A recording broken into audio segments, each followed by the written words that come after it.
distance wheeling, which apparently is apparently they mention in this book as being a very rare signet, and that's why people think Violet will have it. What is that? Distance, like she can do things far? I don't know what that means. I'm Kat. And I'm Cass. And you're listening to Two Book Bitches. What's up? Welcome back, everyone. Welcome back. This is technically the last episode we're filming for this little, this set for, I guess, what were you calling it, season 2? Yeah. We felt, you know what? When I was editing these videos, what we talk about, I was like, we film these so out of fucking order that, like, when I listen to what we talk about, I'm like, oh my God, we did talk about that in an episode before, but then, like, I referenced it. Like, it's just really confusing. Like, when I asked Kat, like, in an episode we filmed yesterday, I was like, oh, have I talked about the, like, SJM Bible? And we were like, oh, I don't know. But technically we did, but because we filmed everything out of order, like, it's so hard to keep track of the random shit we talk about. So I was like, whatever. That's okay. You get to hear the same rants more than once. Yeah, I feel like all the sidebar conversations, especially at the beginning, are, like, so wild. Also, if you hear any, like, plates, my husband's cooking dinner. Yeah, so mind your business. Don't worry about it. Don't worry about it. Pretend like you don't hear it. Pretend He's like making he's food. Not there. He's not there. But today we are finishing off Iron Flame. We're doing part 2 of Iron Flame. Yes. And I guess we put this one off because I feel like once we finished reading and then we let it digest for a bit, I think we kind of got over it a little bit too fast. It's not like I sat with it and I was like, oh, I can't wait for the next one. I need it now. Yeah. I was kind of like, I need a break. I was, like, done, I think. Yeah, like, it. we needed a break from the series. I was a little, like, Fourth Wing saturated, and it was kind of like, I was late to the game for Fourth Wing, so then I read Fourth Wing, and then I was like, Iron Flame, and then I was just, like, all at once. I mean, you weren't that late in the game. I know, Fourth Wing I came guess out not. last April. Fair. Like, it all came out very fast. Like, it went April, November. Beginning of November was that's the second true. one. I'm glad I do like some hype built, so I'm happy that the next one is going to take some time to be released because I think that will help get me back into the spirit of it. Samesies.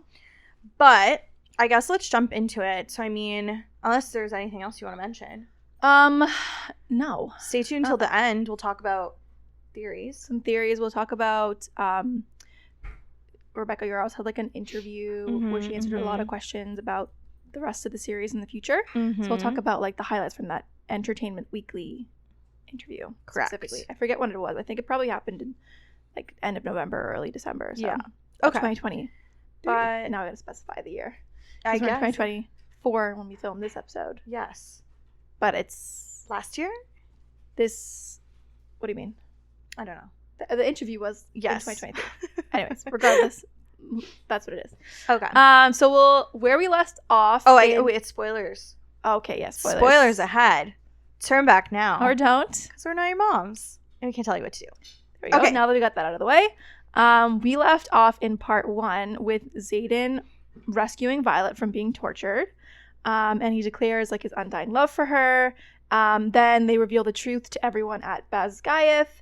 And those who want to leave to Eritrea with them are welcome to come with them. It was, They were just kind of like, let's go. That's how part 1 of the book ends. Yeah. And then we literally pick up the second half of the book with a sex scene, of course. Like, why not? Violet is waking up in Xaden's room in Eritrea, recovering from her, like, torturing ordeal. Yikes. And Xaden is like, you're still too weak for everything that I want to do to you. And she's like, I don't care. And then they go at it. So, yeah, fun. It was good. This isn't the... No. That's okay. Later. This is in their bedroom. Okay. Or, like, his bedroom. And he's like, I want you to sleep here with me. And she's like, forever? And he's like, yeah.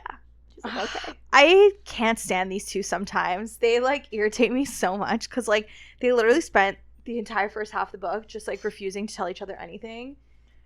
He saved this moment when she was, like, at her weakest to say, I love you. No, honestly, it annoyed me so much. Like, I get it. It was hot. Whatever. It's okay. I mean, like, this scene was spicy. It was good. Like, I would give it, like, 4 out of 5. I would give it, like, 4.5. 3.5. Oh, you're type low.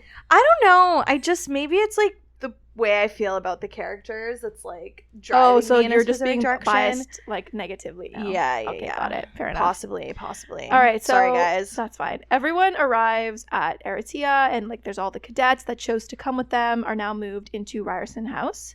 And they are also given the option to contact their families and warn them about the dangers of the venin and invite their families to move to Aritia as well. So just a lot of people are coming. Everyone's joining. Xaden and Violet meet with the assembly, who are mad at Violet for telling the truth to the entire college and also for bringing all these students with them when they are like woefully unprepared to deal with all these people. They're like, where are we going to house them? How are we going to train these people? These are a bunch of cadets who like aren't helpful for war because they are very untrained. Yeah, like they haven't like finished school. No.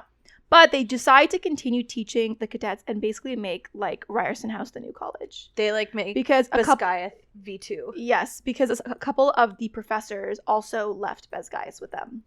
Yes. Oh, hello.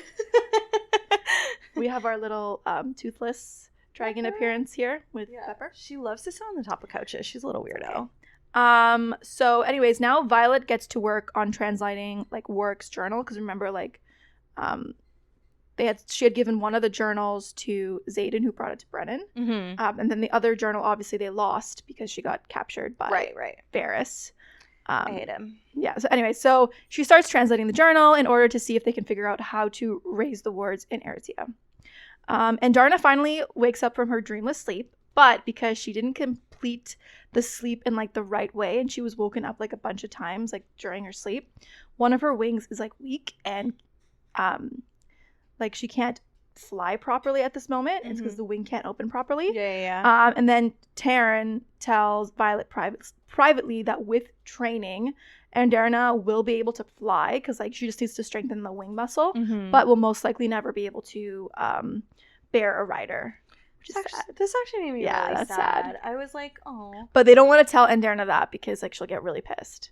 So they just don't tell her that she might never be able to have a rider. But you know what? You never know. I feel like it might be, maybe there's going to be a plot point in the book about trying to find Darna like a way so that she can, so she can bear a rider. Yeah, possibly. Like, I think that'd be really cute. Yeah, I think so. Okay. Hopefully. We also find out that before rescuing Violet, Xaden and the rebel kids had went out and killed like a bunch of wyvern and started dropping the wyvern bodies at the border outposts in order to reveal the truth. And while it's still not like general knowledge in Navarre that the venin are real, since the government obviously did a good job of keeping it under wraps, the military forces now all know the truth because obviously they were a bunch of wyvern like dropped at their doorstep.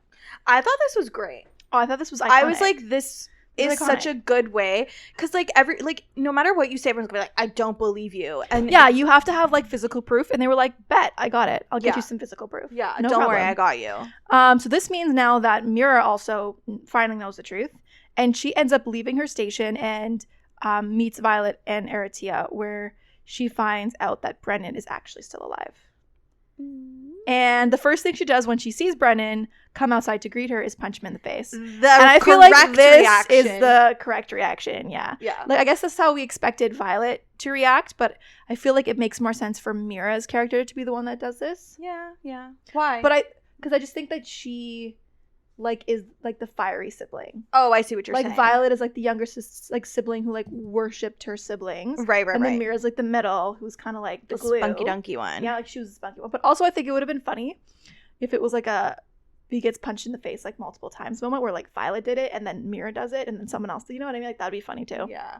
I don't know. I just felt like this was such an appropriate. I was like, okay, thank you. Finally, someone is upset about this. You're emoting in a healthy way. Yeah, like truly. Everyone was just so like, oh my god, and I get it. Like it's exciting, he's alive, whatever. But like, still, he lied to you. Like he's been dead. To be fair, when Violet finds out that like Brennan is alive, she's in bed like recovering from another ordeal. You know what I would have been like? I would have been like, come here for a second. Sorry, come here for a boom. Yeah, it's like not like she can run up to him and punch him in the face at that moment when he walks into her bedroom. Yeah.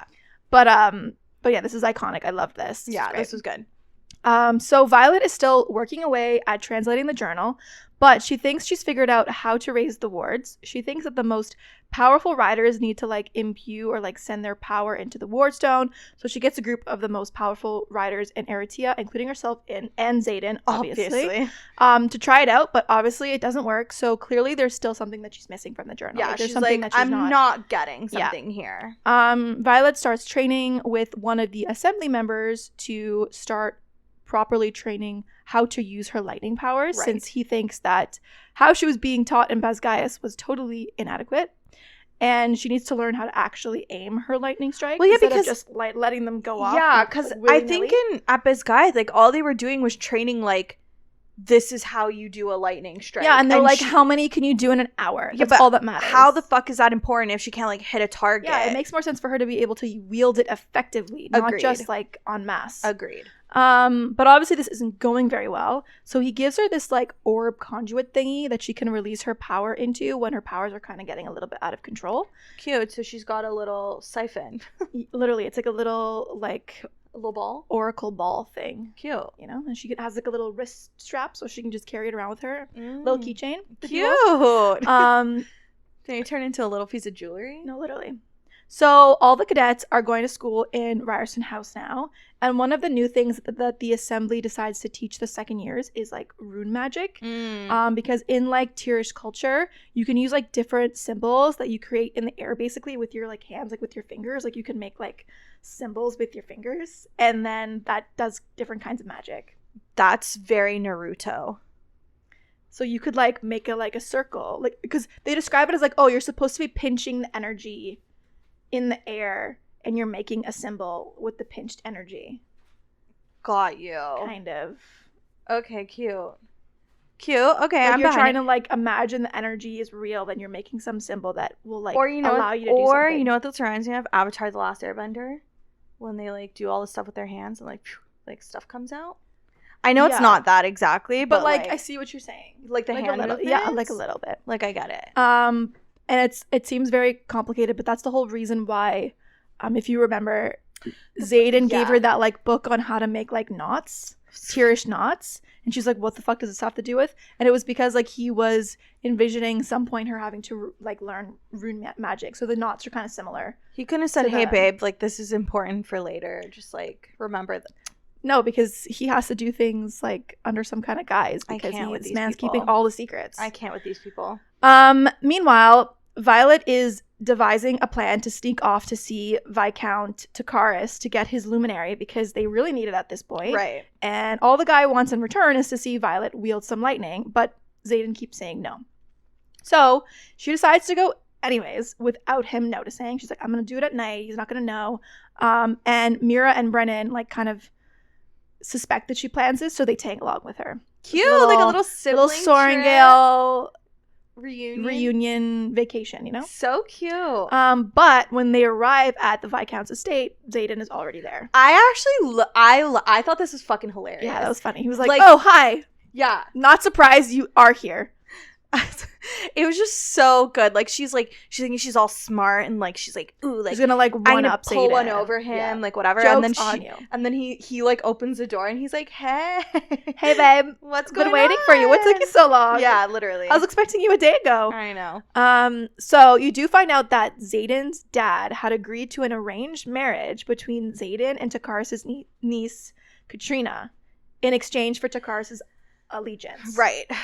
But when Xaden came of age, he broke the engagement off, which is why, like, that's the reason why everyone thinks that Takaris wouldn't help them anymore. He's butthurt. Because he's pissed that Xaden broke off the engagement. Oh, okay. But during the years when he was engaged, basically to Katrina, he spent a lot of time at Takaris' house, so he knows the lay of the land. He even has his own room there. Oh.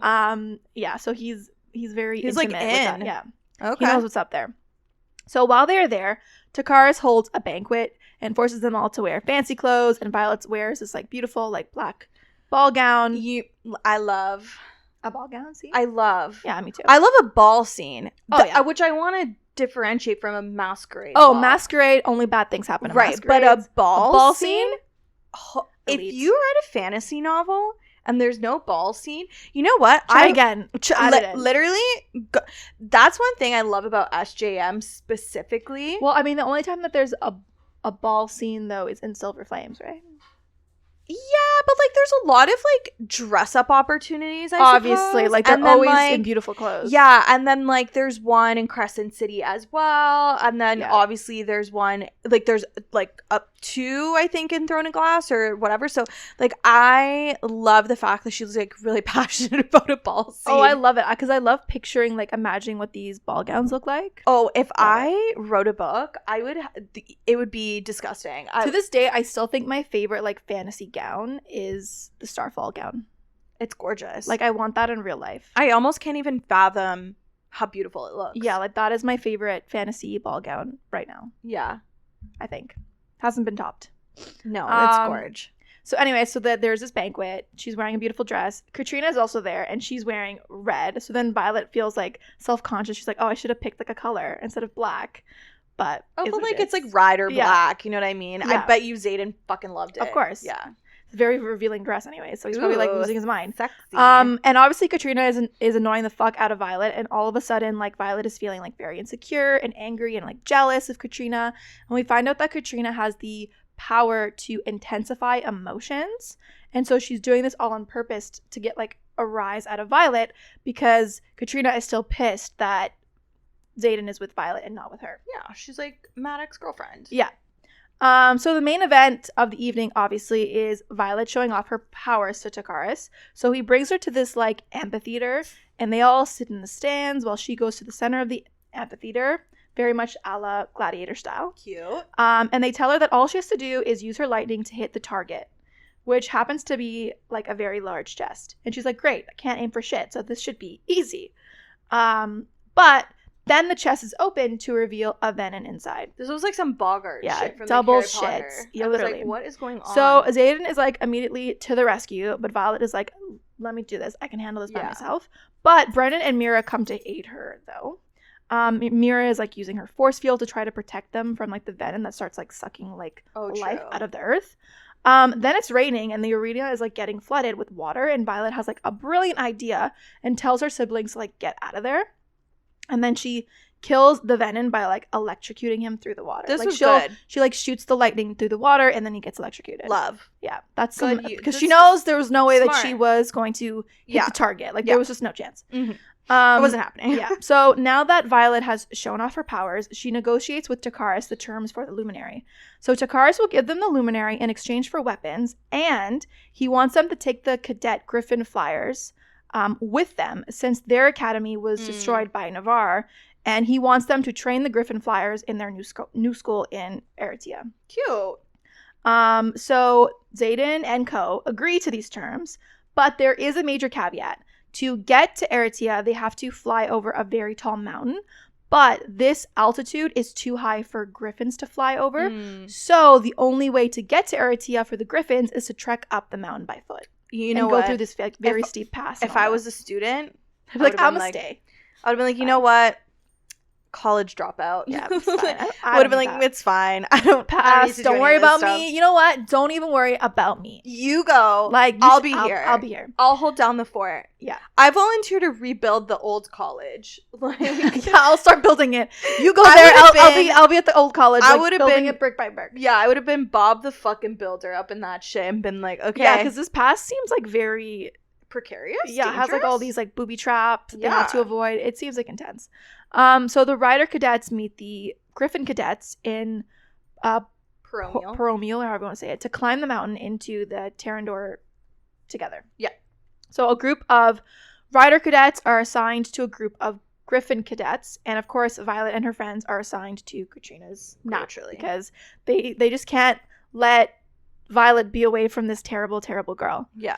So on the trek up, Violet starts talking to a Griffin flyer, Marin, who is one of Katrina's friends. Mm-hmm. And Marin is actually like very nice. And she tells Violet about how their academy works. So in order to bond to a Griffin, you have to basically go to this cliff and jump off. And if you land on a Griffin, then you get to bond to it. And if you don't land on the Griffin, Violet's like, oh, you die. And Marin is like, no, you just land in the water and then you swim out. Like, what the fuck is up with you? Yeah, like she's like, are you guys okay Yeah. out there at Basgiath? Like if you don't land on the Griffin, you just go for a nice swim and then you find something else to do at the academy. Like, no worries. See, this is what I'm talking about. Like, and then she's like, why the fuck does it make sense to kill cadets for no reason? Thank And I'm you. like, truer words have never been like, spoken. why you're literally at war? Like, why are you? Yeah, killing- you can't.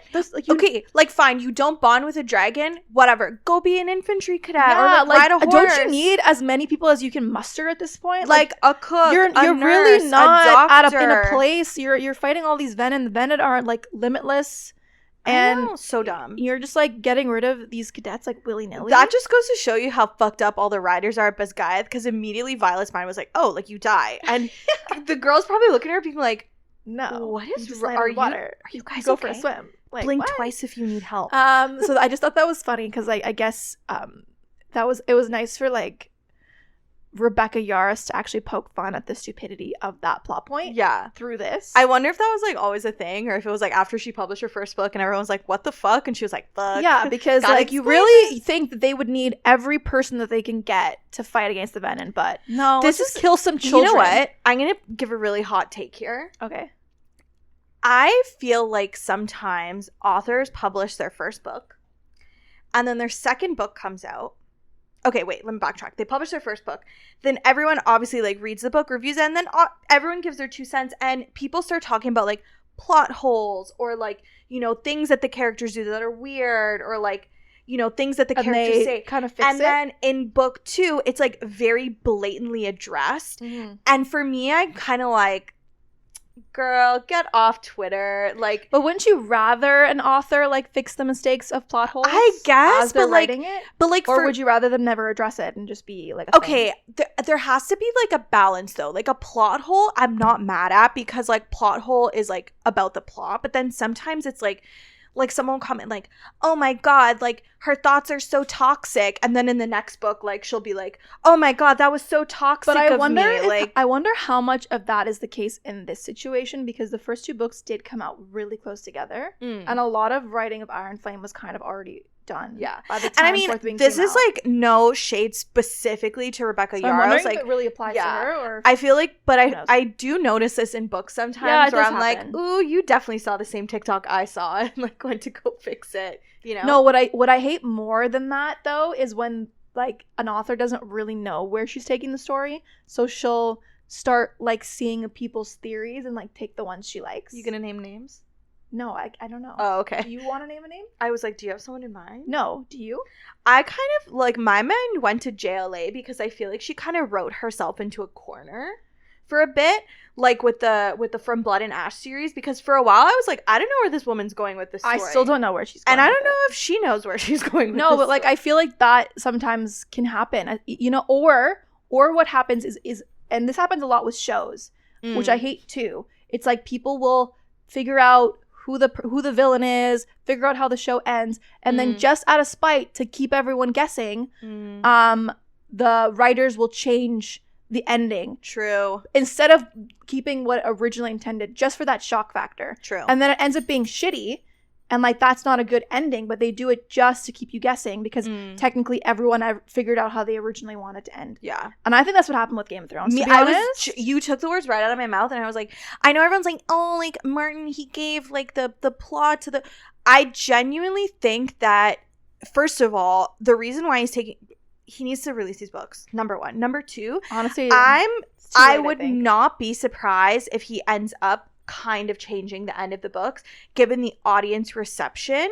However, he hasn't really like even in the books, like he doesn't shy away from like killing people but I don't like left, right, and think he center. necessarily ever said that was how he wanted the books to end. I just think like I don't think that's how he wanted the books to end. I don't think he okay, I'm not even gonna give a spoiler warning for Game of Thrones because like it's been out forever. But like in the shows, Daenerys dies by Jon Snow's hand. I'll never get over that. And I feel like rude. I don't know necessarily if her death was something that he had like, or maybe it it was planned, but the way the show did it was so rushed because it just didn't make sense to lead up to that. Like if that was the lead up, I think we needed more seasons to lead up to that. Yeah, you know? because the whole like Daenerys is mad plot. I'm Yeah. like, okay, fine. You want to make like Daenerys her mad? madness in the moment was kind of justified, like a little bit. I was like, I forgive women. like a man would do worse. And they have done worse. So I think that if we were leading up to that moment, I think like I could plausibly believe it if there was more build up. I needed like a season of watching her be entirely unhinged. Exactly. For me to like be like, you know what, he did what he had to do to like save the people. Because as it stood, I was like, okay, so she went a little crazy. So she just watched her best friend's head get chopped off. Like I would. You would be a little crazy too. Tell me you wouldn't do any different. Anyways, I would have done the same. Massive side bar there, but anyways. Interested to see where this season or where the next book goes based off of like all the theories that people have for the next book. But anyway, so they're still walking through this path to get to Eretia. And you also find out that a hatchling was born in Eretia, which basically alerts like all magical beings nearby that there are dragons in Eretia, which is bad news bears because their location has been like a secret up until now. But now any wyvern that are like kind of nearby might get a sense of their location, meaning that they need to really get those wards up stat. Right. They gotta on delay with that. So anyways, as they continue their climb, there are like I was saying, there are a bunch of booby traps that have been set by like the Tyrsh people back in the day so that no one could just like go through this pass easily. Right. So the rider cadets are navigating this path trying to disarm the booby traps or like avoid the booby traps altogether. Right. And they have like a map where they think most of the booby traps like should be. Okay. And one of the traps they have to avoid by like jumping over it. So one of the Griffin riders dies in the process of trying to jump over this trap. And unlike the dragons who can survive when their riders die, if a Griffin flyer dies, so does the Griffin. Oh shit. Yeah, this part was sad. I felt bad. So in this whole kerfuffle of this flyer dying, Kat blames, or Katrina, as they call her Kat, blames Violet for the death of the flyer. Riddick gets injured. Brendan is trying to mend him. And then all of a sudden, wyvern show up out of nowhere. Of course. And they're like attacking them or whatever. But then Violet manages to kill them all by electrocuting the clouds that they are all flying Smart. in. Yeah, she's like, she tells all the dragons to get out of the way, get out of that cloud, and then she electrocutes the cloud. Okay. And because there's like water in clouds, right? Like, yeah. She's starting to like you know what? use her big girl brain. You gotta use your big girl brain sometimes. Yeah. So they finally make it to Eretia, and the flyers and the riders are paired up to form new combined squads. And obviously, Katrina's squad is paired up with Violet's because Violet can never be rid of this girl. Truly. Honestly, who has it out for her? No, truly. Like, why does she keep getting paired up with this It's because girl? Katrina's squad is the most powerful and Violet's squad is the most powerful. So they're like 2 and 2 equals 4. They all do their training together, including learning how to do like rune magic, which of course Katrina is a fast learner to, much to Violet's chagrin. I hate that. What's that word? Chagrin. Chagrin. Chagrin. Yeah. I was like, what was I saying? So yeah. So now they're all working together, and Violet is not that happy. Right. Xaden also, or sorry, not Xaden, but Dane also helps. She starts helping Violet translate like Warwick's journal because he also knows the language that it's in pretty well. Because clearly she's missing something from this journal, and Dane's like, "Well, let me help." Yeah. So Violet lets him. Things are getting dicey at the school, though, and a lot of fights are breaking out now that the Flyers are there because the Flyers and the Riders don't get along. They all hate one another. Yeah. So the professors give them all one more chance to get out all of their aggression. They're like, we're going to have a sparring match. So each Flyer is paired with a Rider to fight like a hand-to-hand combat fight on the sparring mat. 1 second, Pepper just stepped on my laptop and I lost my spot. She's like she keeps like trying to close her like electronics. I swear to God. Please. Okay, where was I? Oh, okay. So yeah. So they're fighting hand-to-hand combat fights on the sparring mat, and that's where the fighting has to end. Like you take it out with the Flyer that you have some problems with, and then that's it. You just fuck them up. And the rules are no magic allowed. Okay. So of course Katrina challenges Violet. Right. And Katrina is cheating by using her magic to manipulate Violet's emotions, making her super jealous and angry. And she's also like taunting Violet the entire time, being like, you're just his rebound after me. Everything he learned in bed, he learned from me. Like, I was his first, blah, blah. I taught him how to do that thing with his fingers, blah, blah, blah. And Violet is like, what the fuck is your problem? Like, leave me the fuck alone. It's giving Tamlin at the High Lord meeting. Literally. And Katrina is like, well, he should be with me. And she basically confirms that she doesn't really, like, love Violet. It's not, or Xaden. She doesn't love Violet. She really doesn't love Violet. But she also doesn't love Xaden. Like, that's not it for her. Yeah. She just wants to be with him so that she can basically be the queen of Tyrrendor, because he's technically the king. So she's like, I want to be his queen. Oh my god, so cute. Violet, though, manages to that he's the king, not that Cat wants that. Violet manages to pin Katrina and almost kills her, like, in rage. But then they are separated. And Xaden, like, then drags Violet out so that she can cool off, and he brings her to the throne room, where he sits her down on his throne and goes down on her. And this is where we get the "my house, my chair, my woman" line. And, like, it's up to you to decide if you think that's cringy or not, but for me, it was cringy. Okay. It wasn't for me. Okay. You like it. Yeah. Do you? Yeah. See, it wasn't for me. You know what? I got the ick a little. See, but it's one of those things where it's like, if someone said this to me in real life, absolute big ick, I'd be like, whoa, red flag, pump the brakes, this is disgusting, what's going on? In a fantasy novel, though?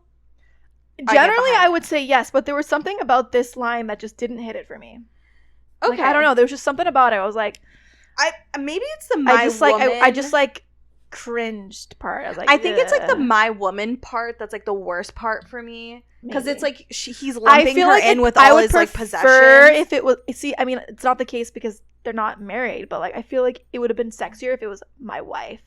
Yeah. Or something. I don't know. Like, yeah. Well, it's just, I don't know. You know what? I don't really like when men call, like woman. My woman? Yeah, I don't know. Well, I don't know what word else he would use for her in this case, I guess. Maybe just... I do like the scene in general, though. Me too. So I would still give it, like, probably a 5 spice pepper rating. Like I said. How many peppers would you give it? I would give it, like, a 4.5. Like, yeah, I liked did like it. The scene. I just thought that line, it wasn't for me. When I was reading it, I really liked the line. Like, obviously, I never liked the line. The post-nut clarity of it all. The first, like, for me, from the get-go, I was like... I know you did. I remember you telling me that. You were, like, not into it. I feel like this line is very divisive. So I think so. Or divisive. I do think that there's a lot of people that were, like, super into it, but I just, like, was not in that camp. I can't wait to hear what people think. I need to. Yeah. So for me, it was more on the cringe side. Okay. But that's okay. I still like the scene. And it was like and then she tries to, like, reciprocate, and he was like, "No, I need to prove to you that, like, I don't just, like, want your body. Like, that's not, I just want honestly you." Hot. So, like, yeah, he was like, "Just let me do this for you." As he should. And yeah, I like that part. Yeah. So yeah, at this point, it's basically confirmed that, like, Xaden is kind of the king of Tyrrendor, but they haven't really had a king in, like, many years. But, like, if they did, but, like, his father was, like, the highest position in Tyrrendor. Yeah. And, like, their family is descended from, like, the last king or whatever. So technically, if they had a king, he'd be the king. It'd be him. Yeah. But he reassures Violet that Katrina doesn't stand a chance, and he only has eyes for Violet. Oh. And that's what she needs to hear sometimes. You know, sometimes you just need to... You need to be words told. Of, like, affirmation. Words of affirmation. Yeah, totally. So Dane and Violet continue working on the journal, and time is ticking because the Venin keep, like, taking over cities, like, closer and closer to Aratia. So they know that the Venin are, like, coming for them and their dragons. Violet thinks that they might have figured out how to raise the wards, but it comes at a price. If they raise the wards, then the Griffin Flyers will lose their powers. So Violet decides to keep this information to herself for now. True. And hold off on raising the wards for as long as possible. Fair. So I'm going to take over from here. Okay. So in class, the Flyers and Riders are given a challenge to work together to find hidden runes. So basically they're sent on, like, a scavenger hunt and are put in, like, teams. And of course, Violet's put together with Katrina. Did no one see them almost murder each other? Maybe they're like, you need to learn to work together. Well, so we're gonna sometimes put you together. Just don't get along. Yeah, you know what? They don't have to like each other. Like, normalize not liking people. Yeah, that's fine. It's fine. And have to be she's friends. paired along with Sloane and, like, another girl named Vizia. That's how I said it. Sure, let's go with that. Okay. Violet's team manages to track a rune down to a cave, and while they're searching the cave, Sloane and Violet are talking. And I'm not really sure how they get onto this topic, but, like, Sloane tells Violet that if a rider bonds to a dragon who was previously bonded to a family member, then either they go insane or they develop a second signet, but in most cases they go insane. And I'm just like... Yeah, I don't remember how they got on this topic. I think that they might have been talking about... Yeah, I don't even remember. I don't remember either, to be honest. I feel like I remember this book even less than you. Like, Sloane, they were just having some friendly conversation, and then all of a sudden they're talking about... Sloane's like, oh, by the way... Like, if you bond a dragon who was bonded to your uncle. And this to me is, like, so funny because it's like, oh, yeah, either you go insane or you become, like, super fucking sick and powerful. Yeah. Like, it's like, what a dichotomy. Surely. And then, obviously, this immediately throws Violet for a loop because Sorrengail was previously bonded to Xaden's grandfather, but before she gets, like, a chance, like, connect the dots, Solus shows up in the cave. And Solus, if you remember, is Varys's dragon. Varys's dragon. Wait, at this point, do we know if they have second signets? If who has second signets? Xaden, do we know if he's a second signet or a cray-cray person at this point? Well, no. What do you mean? Like, how would you know? Violet's just finding out that could be a possibility. Oh, yes. My bad. No one has second signets to anyone's knowledge at this point. At this point in time, yeah. Okay. Because I was like, wait. They're just saying that in most cases, if you bond a dragon that was previously bonded to your family member, in most situations, you go insane. Okay. Got you. That took me a while. Yeah, what are you talking about? I didn't know. I was like trying to connect the dots, and I was like not connecting. You were connecting the dots just like Violet was, but if we're being honest, when this conversation went down, I was confused and I did not connect the dots either. I was like, what? I was like, well, how is that relevant? But yeah. Then I got distracted by Solus. Because Solus escaped after they killed Varys and used the tunnel system in the mountain to track them down. So he's just like this like big dragon like walking around in the tunnel. He must not be that big. I know. Like if you're walking in a tunnel. Yeah. He kills Basgiath and I was like, whoop. And the rest of the group try to escape. Tarn is trying to get there as soon as he can. But it's going to be really hard for him to fin the cave. But then Andarna shows up and kills Solus herself. And she's now considered a dragon slayer. And this is not necessarily a good thing to be referred to as a dragon because it like marks your soul when like a dragon kills another dragon. But the elder dragons agree not to punish her since she was acting in self-defense. And I feel like that's good because yes, that checks out. She wasn't doing anything. Well, Varys was going to kill Andarna if she didn't kill him first. Solus was going to kill her. What did I say? Varys, but he's already dead. Oh, he's dead. No, Solus is dead. Varys is dragon. Solus was going to kill. Yeah. Andarna if she didn't do it first. Violet wants to confront Xaden about what she just discovered, but there's no time because the Venin are coming. They're always coming. They're always coming. Not coming. So they have to raise the wards regardless if the Gryffindors will lose their powers or not. They give the Gryffindors the option to stay or leave, telling them that if they stay, they will be powerless. But the Gryffindors decide ultimately to stay and help them fight the Venin. So they go to raise the wards, and what Violet discovers is that in order to raise the wards, you need the most powerful of each dragon type. So basically like 6 dragons in total, 1 for each type, to breathe fire on the ward stone. And then also the riders have to imbue their power into the word stone, like to charge it, which they were doing slowly over time prior to this moment. This was kind of fuzzy to me. Like, yeah. I was like, I don't really get this, but whatever, it works. Yay, good for them. They all go off to fight the Venin now. Stunning. Violet and Xaden stick together, and right before the Venin arrive, Violet finally confronts Xaden and grills him, asking him if he has a second signet, and Xaden tries to deny it, begging her to stop prying, but Violet slowly pieces it together, and it's revealed that Xaden is an intrinsic, but he's not a regular intrinsic. He's a cool intrinsic. He's the type of intrinsic that can specially read people's intentions.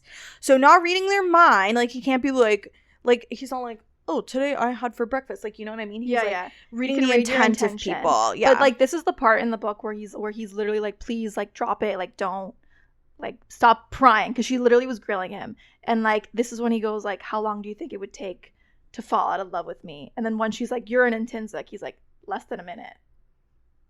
You know that? Yeah, but he's like, took you less than a minute to fall out of love with me. Oh, okay. Because I'm not gonna lie, when I first read that part, I didn't get it. Really? Yeah. I was having a really dumb moment. I was like, what is this? I was like, what do you mean less than a minute? But then like it took her less than a minute to fall out of love with him. Yeah. Because he was like, if you keep asking me, like, yeah, I'm going to tell you something. Yeah, we're going to figure it out. And like, how long do you think it's going to take for you to fall out of love with me? Let me tell you. Less than a minute, babes. Once you figured it out. Exactly.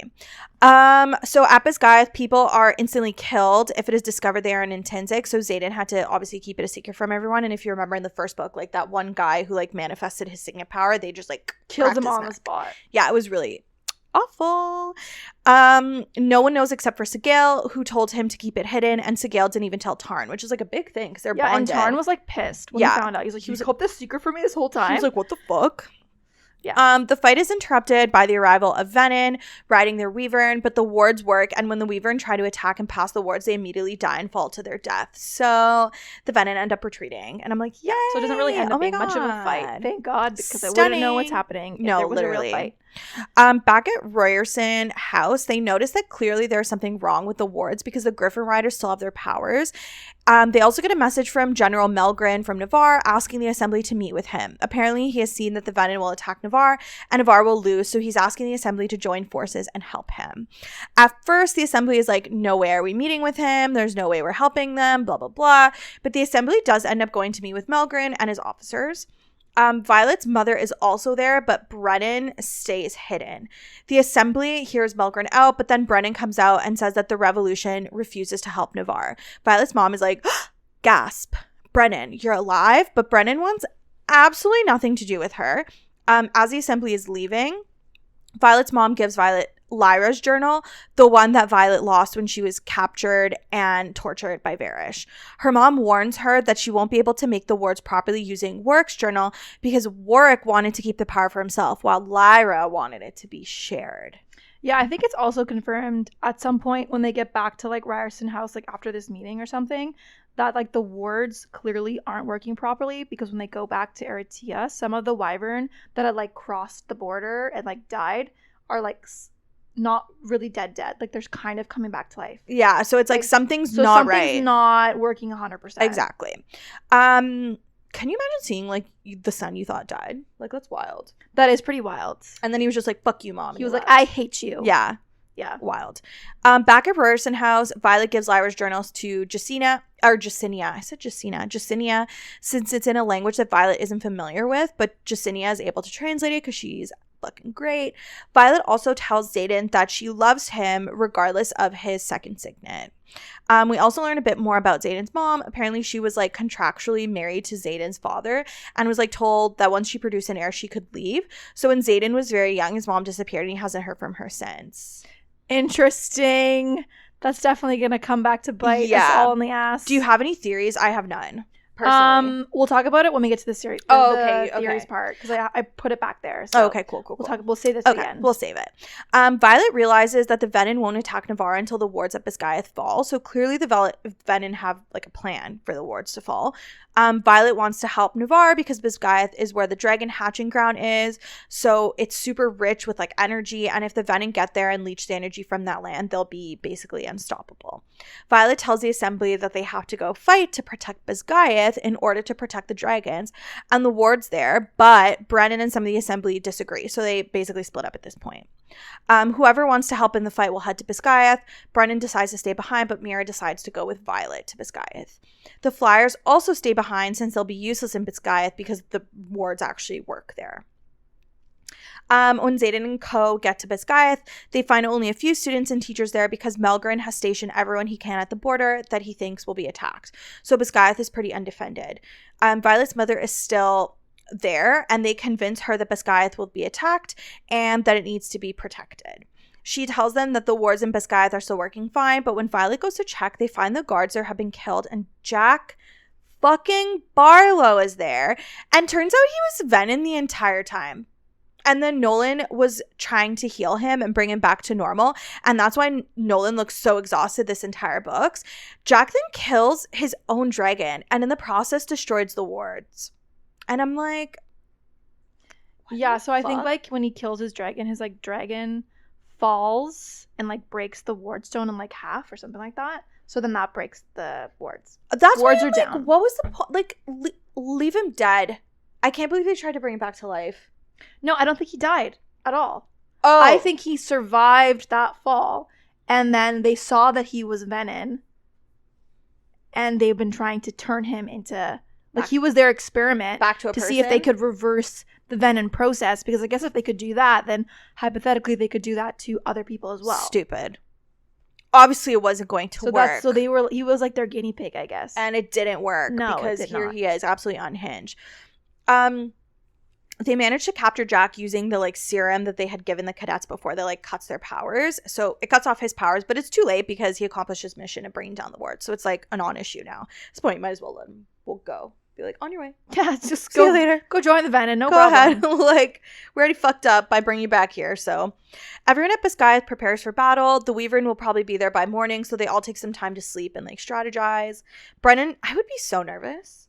Like, you know, in, like, movies when they always do, like, the night before the big battle and everyone's, like, drinking around the fire and, like, they're all, like, I would sharing their, literally like, be memories. like, I would literally be, like, Might not screaming, see you crying, tomorrow. throwing up, I know. shitting my pants. I would not be able like, to sleep. No. And not in, like, an excited way. I'd No. literally be, like, shaking in my fucking boots. So true. Brennan shows up with the flyers to help and the battle begins. And just like any fight scene, like, glossed over. I don't know what the Super fuck's confused. happening, blah, blah, blah. There's some highlights, though. There's, like, a bajillion Weaverin and Venom, but they still manage to kill a ton of them. In the process, Sawyer almost dies, but Violet manages to save him, but he loses his leg, becoming Hiccup, basically. It becomes Hiccup from How I Trained Your Dragon. Yeah! Yeah. This story is basically just... How I Trained Your Dragon.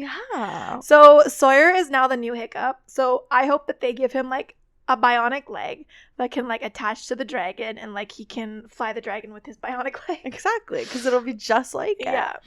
Justinia finishes translating the journals at this point and figures out how to raise the wards. But she's kind of like, Loki, this doesn't make sense because it says there are 7 dragon types, not 6. But they've always been taught that there have been only 6 dragon types, basically.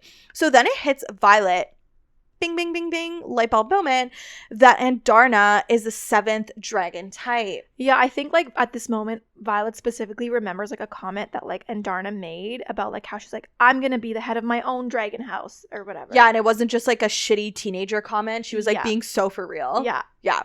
And all the pieces are starting to fall into place for like Violet. Violet confronts Andarna about it, and Andarna confirms that she's a special kind of dragon and that she's been waiting 650 years to hatch and be Violet's dragon specifically. Yeah, she's like, I've been waiting for you. And then she's like, and then when I heard that, like, this girl with silver hair was going to be, you know, here, I was like, you're mine. I want you. That's why I wanted to bond this year so that I could have you. Mm-hmm. And I was like, interesting. Okay. I love a woman who gets what she wants, though. Yeah. So good for her. Andarna isn't a black dragon, but, like, her scales are kind of, like, iridescent and they allow her to camouflage in any environment. And, like, why did she change to black? Isn't it just because she really likes Tarn? Read the next sentence. Andarna's also... Keep going.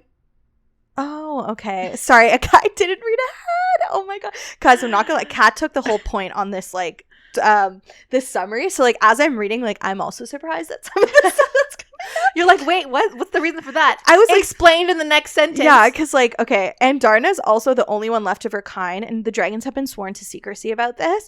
And Darna's also, like, she's, like, cute, and she's like, oh, like, I just like to pretend to be, like, a black dragon because she wishes she was like Tarn. So she, like, but we know that she, like, idolizes him, basically. Yes. So she's not a black dragon. She's basically the 7th type like of dragon. Sparkle dragon. Is basically like a chameleon. Yeah, like a chameleon dragon. Yeah. Ooh, I wonder if she'll decide to, like, stay black or if she'll, like, choose something else at some point. Maybe she just picks whatever color she wants depending on Oh my her god, mood. like, every day? She's like a mood ring. She is like a mood ring, and Darna's a mood ring, confirmed. So essentially, in order to fix a ward stone, they would have to get one of each dragon type to blow fire into the ward stone. But once a dragon uses their power on a ward stone, they aren't able to do it again on another ward stone. So it's kind of like a one and done type deal. And since Andarna is the only one of her kind, if they fix the ward stones at Basgiath, they won't be able to fix the wards in Orisha.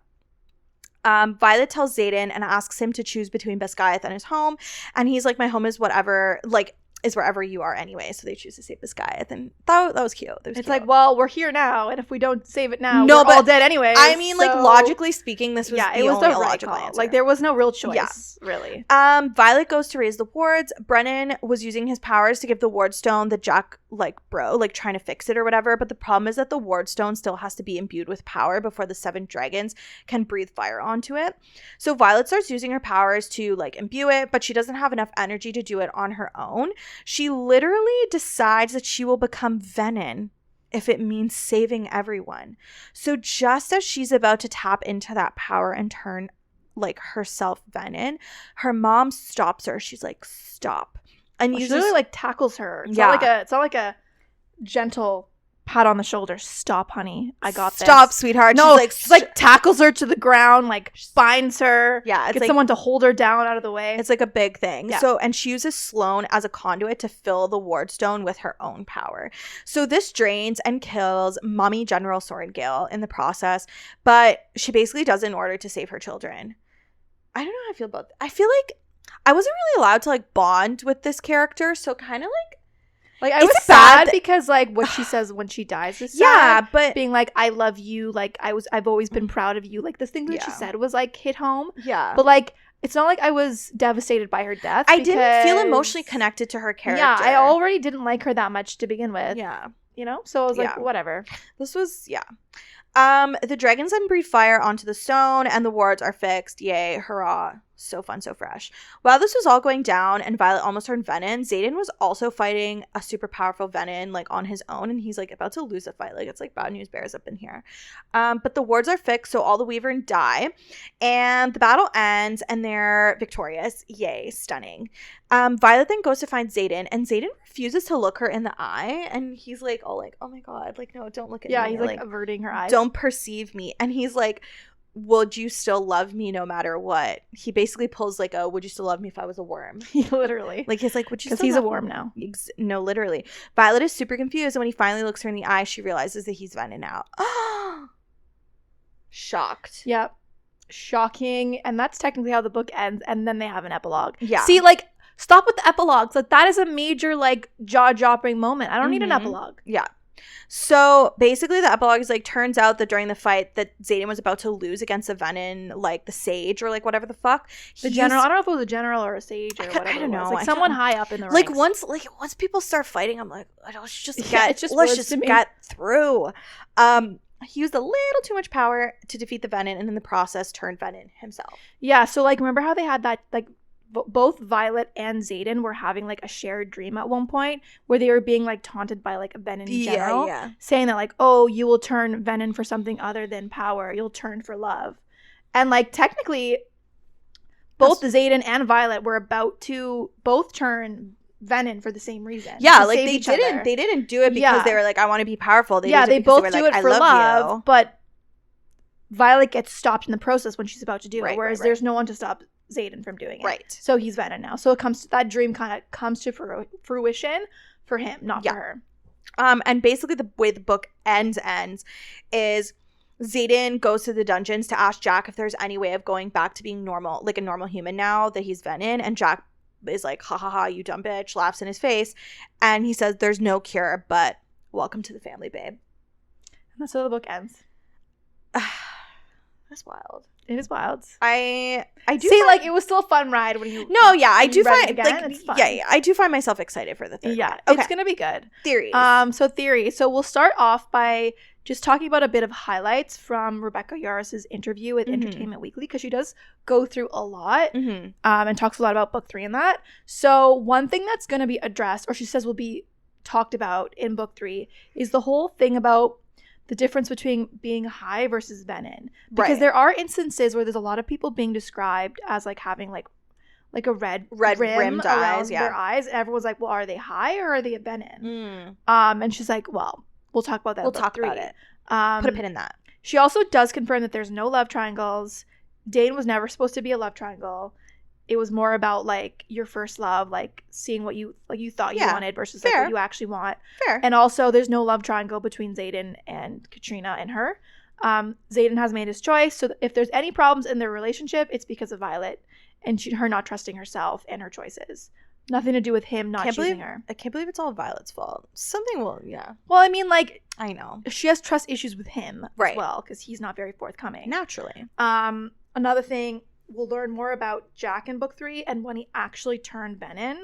Because at some point in book 1 he turned Venin. So but we just don't know when. Yeah, so we'll get more about like when that actually happened. Maybe it was kind of like as he was like almost dying, he used like every little bit of any power he had left to stay I think alive. It's before that. You think it's before? Yeah, because I think he was really pissed off when he didn't get to bond with Taryn. Like he wanted the most powerful dragon, and he didn't get it. And he feels like he deserves better, so he wants more power. Dumb. So I think it might have been before that. Okay, fair. You also get confirmation that like Venin can remain bonded to dragons. That was one of my biggest things because I was like, what about Sorrengail? So What's she gonna happen to doesn't really Sorrengail? talk much about how Xaden's relationship with Sorrengail will change now that he's Venin. I'm sure that's going but to be she says big obviously it's thing. going to be a big plot point in book 3. That's why she doesn't want to like Mhm. talk about it. But she does confirm that Venin can remain bonded to dragons. Mhm. But like whether or not that like hinders their relationship is a different thing. Also the process of creating Venin and if there's any way of reversing it will also be explored in book Mhm. 3. Obviously because Xaden is now Venin That's and going they're to be a massive plot probably point. going to be trying to find a way to heal him or reverse this or Mhm. whatever. Another big thing is it's 100% confirmed that Violet has a second signet and that everything you need to know about what her second signet is in Iron Flame. So for all of the deep divers who literally analyze every single word of a book, I'm sure you could probably figure it out. Not me. Wasn't us. No, it was not us. So I don't know what it is. And I'm sure once we find out, it's all going to be like, We're going to be like, oh my God, oh we're my gosh, so that's what that dumb. sentence meant. Totally glossed over. It makes so much good. sense. It was buried in one of the battle Yes. scenes that we like don't read. But there are like a bunch of theories. So I'll kind of like talk a bit about like the theories of what Mhm. people think is her second signet. Mhm. So one of them, which I personally don't subscribe to, is that she can speak to the dead / bring back the dead. I also don't agree with this one because literally didn't Rebecca Yarros say in an interview that like Liam, like, because she had a flashback of Liam, right? Yeah, It was just in her this interview. mind. It was just her mind, like conjuring comfort. Yeah, comfort, and like Yeah. who she would see in that moment is Liam. Yeah. But people think that that's just a cover, and she can bring back the dead or speak to the dead, and that's why she saw Liam when she was being tortured. Mhm. But I still don't know how that signet would be helpful to the plot. Like, I think it has to be a signet that's like actually helpful, and unless like Xaden dies at some point and she has to Mhm. bring it back to life, Mhm. I just don't see this as being the signet. Right. There's tons of other theories. One of them is compulsion, that she can kind of like tell people what to do without even realizing it, because a lot of times like I don't think that makes sense though, because if that were the case, then Xaden would tell her everything when she tells him to. Because literally the entire book she's like, please tell me, and he's like, no, and Yeah. just like walks away. So that one's, I don't subscribe to that one. Another one is distance wheeling, which apparently is apparently they mention in this book as being a very rare signet, and that's why people think Violet will have it. What is that? Distance, like she can do things far? I don't know what that means. I don't know, actually. We are not your authorities on Iron Flame, let me tell you. But that's a theory. Anyways, distance wheeling. Okay, when I think distance wheeling, maybe it means that she can travel. No, I do know what it means. Hello, I'm an idiot. Distance wheeling means that she can travel far distances very fast. So she can like. So she's fast? No, but not like fast, like almost like teleportation, but not. Cute, okay. So she can get from one place to another place very fast. Have you heard that theory that if her second signet is like the time thing? Because like there are people who think that her second signet still has to do with time. And I like, agree. No, I have heard that theory, and I was just about to get manipulating to that. time. Oh, okay. Yeah. But have you heard that theory that like if her signet is like that, then like some people are theorizing that like this is like Violet coming back from the future and like writing things. Oh, Like, have you I don't heard know if that I like one? that one, to be honest. I don't think it should be that kind of time. I'm more thinking of like a small time manipulation Like thing. a stop start. Not like you're going, not like freaking Avengers where they go back in time and they collect all the freaking stones, Okay. Like, You're not thinking that. more like a one twist of the time turner type. Yeah, or vibe. like you can kind of slow time down or speed it up. I like the I like more time of that. thing. To me, it makes the most sense. Like for her to go back in time. No, I like the time second signet. Like she can slow or speed up Yeah. time. I think like to me that makes the most sense. Just given like what we already know in the I book. think that but- these kind of all like the distance wheeling, the speed, the time, like they all kind of are similar. Yeah. So there's a chance that like, and I think that they're all a little bit warranted based off certain things of like that Violet does in the book. So maybe it's some kind of version. She always of that. does like make it to places really fast, and she's always like, Yes. "Oh, Tarn is such a fast flyer." But like, what if it's like because of her signet? Exactly. As well? So obviously she wouldn't know how to use her power if she doesn't know she has a second signet, right? Mhm. But she might just be like hints of it right Mhm, now, kind of mhm, coming mhm. out. Another one is amplifying other people's powers, but I don't really see that one Yeah. working out. Another thing Rebecca Yarros said in the interview was that we can have. Or hold on, I'm sorry. Let me just backtrack that. But what if her second signet is something like that because she's like a conduit, But what does she conduit? like anything? She just hasn't figured it out yet. But has there ever been a hint of that in the book? maybe like when her and I don't know, but I'm just I don't People know. have said that one, so I don't know. I just included it, but like I don't know what that's founded off of. Okay. But I guess, really Anything's possible. anything's possible. And I'm sure that there are, like, depending on what's said in the book, it could also fit multiple things. Yeah. So there's definitely probably some room. Do you for think we'll find interpretation. out what her second signet is in the next book? Yes. Okay, cool. I think so. I hope so. I don't know if she confirmed that in the interview. I don't think so. But I feel like it makes sense. But I think that it will make sense. I think it will. It makes sense for it to be in the next book. Okay, cute. Another thing she confirmed in the interview was that she can't really give us a lot of Xaden POVs at this moment until Xaden stops keeping secrets. Meaning that clearly that he still has more secrets that he's keeping. How many secrets does this man have? I don't know. Also, this is more of a side note, but she does confirm that Xaden is a person of color. And obviously that should be because they do talk a bit about like the show. Yeah, like the and like casting a bit. And she literally says, she's like, because they ask her if she ever pictured anyone specifically when she was writing the book, and she was like, even if I did, like, I don't want to say, because like I don't want that to like limit who's cast, the pool of who can like audition for the show and stuff. Because she's like, if I specifically say one person, that person doesn't get cast, then like that person who ends up getting cast will get a lot of hate. I agree. I like that. So, but she does confirm that Xaden's a person of color, so obviously that should be reflected in the show. I know a lot of people said like Charles Melton, and that you said that. I did, and I have been seeing a lot on TikTok as well.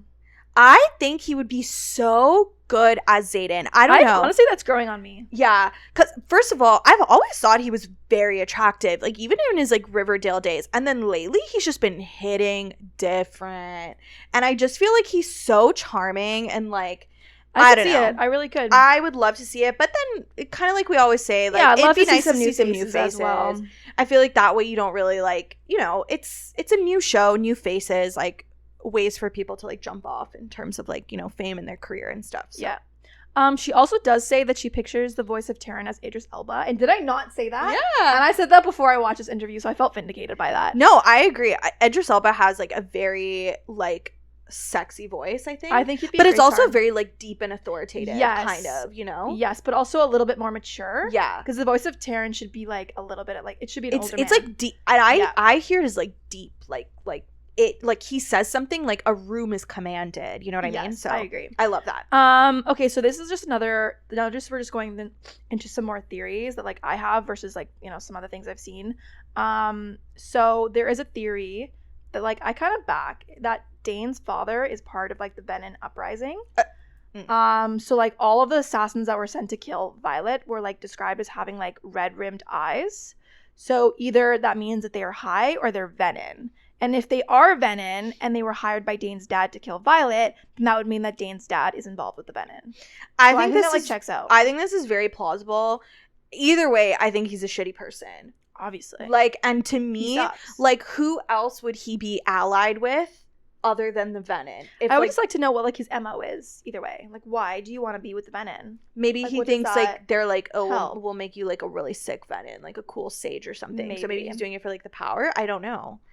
But I definitely see this. Yeah. Also, I think this is like, I feel like everyone is in agreement with this one that Xaden's mom is definitely going to come into play in the next book. Obviously, we still don't know who she is. I have this theory though that she is like Venin. I've heard this. I've also heard the theory that like Violet's dad was like Venin. That's the next theory. Oh, okay, yeah. Like there's a lot of like parent. No, see, I think that like theories. Maybe Xaden's mom is Venin. It's more likely. Like, lure her in like to the dark side. Like it's gonna lure Xaden to the dark side more. Like he's gonna like convince him. She's gonna convince him to like join the dark side. Okay. Yeah. All right. I have, because it's on that note, I have seen people talk about like how it's gonna become real enemies to lovers because they think that like Xaden is gonna go completely 180 and be like he's gonna go real dark. Yeah, and like needs to be brought back. Also mentally. Can I just say something? What? Do you know Vampire Academy? Oh yeah. We've talked about this. Go for it. We have. On the podcast? No, I don't think so. Okay, but me and you have. Yeah, we haven't talked about it because like we just found out now that he's Venin. Okay, so I don't know if anyone of you guys has read Vampire Academy. I did when I was a lot younger, so mind you, this is like very, like my memory of it is very wishy-washy, But I swear to God, this is like the plot of Vampire Academy. Yeah, because doesn't Dimitri turn into Yes. a Strigoi? Yes. And there's the entire plot of the books in part is finding out how to turn him back. Right. And he does that whole thing where he exiles himself. Basically, they're trying to like figure it out. They have to like bring him back. He turns like, I swear. On that note, do you think Xaden is going to exile himself? Yes. He's going to be like, I'm no good for 100%. you. I'm a danger to you, Yes. Violet. I must leave. Yes, I really do think that. I think we're going to get a book where there's like a lack of Xaden. And I really like, I was like, oh my God, this is literally the fucking plot of Vampire Academy. I don't know if that was like an inspiration. Well, like we always say, like, no thought is ever original anymore. I know. But I was just takes like, a lot of inspiration from other fantasy novels. Oh my God, this is literally. Yeah, no, we did talk about this. Okay, we like for sure did. But it's good that you're talking about it now on the podcast because it's true. Yeah, if you guys have read Vampire Academy, like let me know that I'm like not crazy. And I swear I've seen people talk about this too because I was like, wait, this is definitely a thing. Like, and a large plot point of these books are dedicated to saving Dimitri, basically. Yeah. Well, I think that's going to be the case. Like, they're going to be trying to find some cure for Xaden. Yeah. Also, on the note where you were talking about like Violet's dad, so in that interview with Entertainment Weekly, Rebecca Yarros confirmed that Violet's dad is dead. Like, he's definitely dead. He's dead. He's real dead. And not connected to the Venom. Okay. Like, she confirmed that. Okay. But on that note, there is like a quote, you know, like some of those like little header quotes in the book. There's like a header quote where Violet's mom was like looking into a cure for Venom. And everyone's like, well, why is she looking for a cure? Yeah, like, was it for someone else other than Jack? And this is where the theory comes about that, like, Violet's dad, quote unquote, the one that's dead, is not actually her dad. Mm-hmm.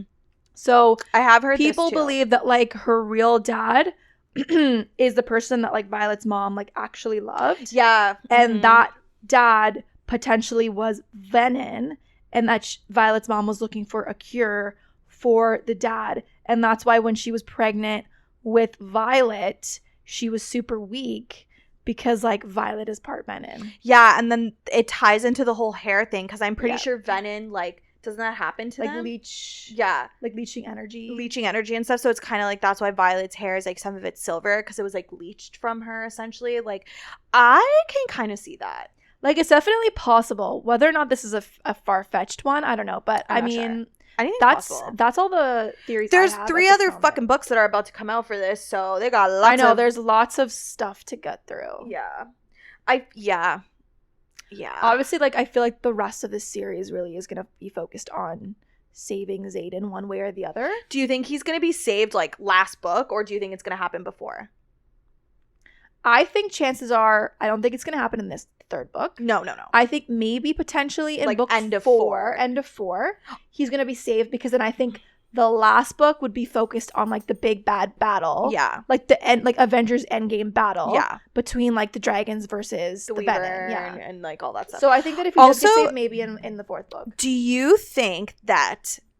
Because I personally think that Xaden is going to exile himself. I think that he's going to self-impose exile. And then I think that I do subscribe to the theory that his mother is like probably Venom, or like she's going to come back into play and that he's going to go be with her or something like that. Right. So if he does exile himself, though, like, is he going to embrace his dark side and go work with the Venom? Like, that's the next question. I don't know necessarily that, but my thing is, do you think that with him out of the picture, exile, do you think that Violet is going to have some sort of like little like other love interest with what's his name? Is it Ulrich? Arik. The prince. Yeah. I mean, I'd love that. Same. Because I love a prince. We talked about this already on the podcast in the previous episode, how much we love princes. I love a prince. I love an undercover prince specifically. Yes. Oh, love that. And I also just love Arik's character. Me too. I think he's like super Do you think hot. it's gonna, do you think? Or do you think it's gonna be like a maybe like one-sided thing where like he starts to develop a crush on her?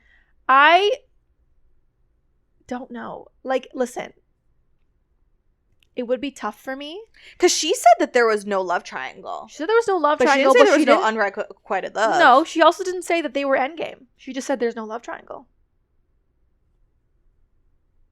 She never said her and Xaden are endgame. That's a very different thing, isn't it? That's true. And so there was no love triangles between Xaden, her, and Katrina, and no love triangles between Xaden, her, and Dane. She didn't say anyone else. I think it's possible.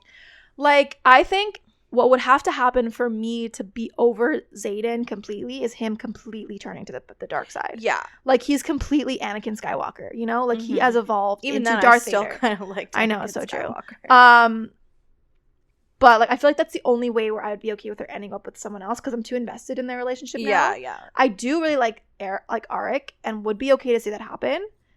But if they were endgame, I would have to need, like, a real definitive break between her and Xaden and, like, a real reason. Yeah. Because, like, he's a big bad now, you know? Yeah. Which would also, like, she would have to Tamlin his ass, if I'm honest. Yeah, she'd have to, like, completely kamikaze his character for, like, me to, like, really break away from the whole, like, me wanting. Because, like, I think that even if she ends up with Arik, a little bit of me will kind of be pissed off about, like, the whole that she never Xaden situation. Ended up with Xaden. Yeah. I would also be okay with, like, Arik maybe just, like, exploring a relationship with, like, a side character, like Sloane or someone else that becomes maybe more of a main character, like, less of a side character. Yeah, I just want happy things for him. Oh, I do like him as a character, and I want him to be, like, more, like, front and center, and I think that with Xaden, but I really do think that he's going to be kind of, like, out of sight in the third book. So I think that with him, he's gonna, like, leave in the middle of the night and, like, leave a note on her pillow. No, literally, it's gonna be so fucking the book might even start that way. Yeah. Her waking up and, like, a note on the pillow. Like, after he spoke to Jack Barlow, he's like, oh, fuck, I'm stuck this way. Bye. And she's gonna wake up the next morning. He's gone. Yeah. And I think, like, with him out of the picture, I'm thinking that we're gonna get more side character action from everyone else because we're, like, more focused on the ensemble versus, like... I'm just wondering, though, how that will work, though, because he's still bonded to Sorrengail. I think Sorrengail's gonna go with him. I know, but, like... Oh, but then what does that mean for Tarn? That's what I was gonna say, because, like, how far can they really be? Like, they still have to see each other every once in a while. Well, what did she say about being bonded to a dragon again with Venin? That you could still be bonded to a dragon, but she never went into the depths of how it changes your bond. Yeah, maybe... Or how it changes your relationship with your maybe dragon. It, like, really weakens the bond, or maybe it's, like, a choice thing. Like, maybe he can break it. Or, this is the other thing. Maybe they're still bonded, but you know how technically even a rider can't be that far away from their own dragon? Yeah. Maybe he can be far away from his dragon and not feel anything. Because he's Venin. So maybe he'll just, like, leave Sorrengail there. Yeah. And Sorrengail, at least she's with, like, Tarn, so she'll be okay in that aspect. Because maybe, like, he doesn't feel that separation pain from his own dragon anymore now that he's Venin. Mm-hmm. I don't know. I guess we'll see. I don't know. I guess we'll find out. Lots of, like, loose ends. Obviously, there's still 3 fucking books to go through, so. I know. When is she? I think the next one's probably going to be released, I would say, late next year, right? She didn't confirm the release dates. She said she had one, but she wouldn't tell us yet. So. I mean, I suspect end of next year. Like, I'm thinking December. I think, like, November. Like, kind of like when she released it now. I think so, too, because... End of next year, early 2025. Agreed. Which is fine, because, you know... Agreed. There's other stuff coming out. Allow it to get some hype. Let people start to build some anticipation. Correct. Let people be sad that they, you know, let them miss your characters. Correct. Let them veg. Correct. And, like, brew. Let it, you know. Agreed. I agree. Let us stew in this. Yeah. So yeah. What are we doing next, Kat? Next up, we're back with Crescent City, and we're doing chapters 65 to 70. And that's, like, second last episode, I think, of it, isn't it? Yes. Yeah, because then it's 71 to epilogue. Yeah. Okay, so we're almost there. That's pretty much it, guys. All of the stuff is in our description below, as always. You can always message us on Instagram. We love talking to you guys on there. Consider, like, rating, leaving a review, subscribing, sharing with your friends, your family. It really helps out the podcast. Yeah. And that's everything. So thanks for listening to Two Book Bitches. Bye. little bark to end the episode.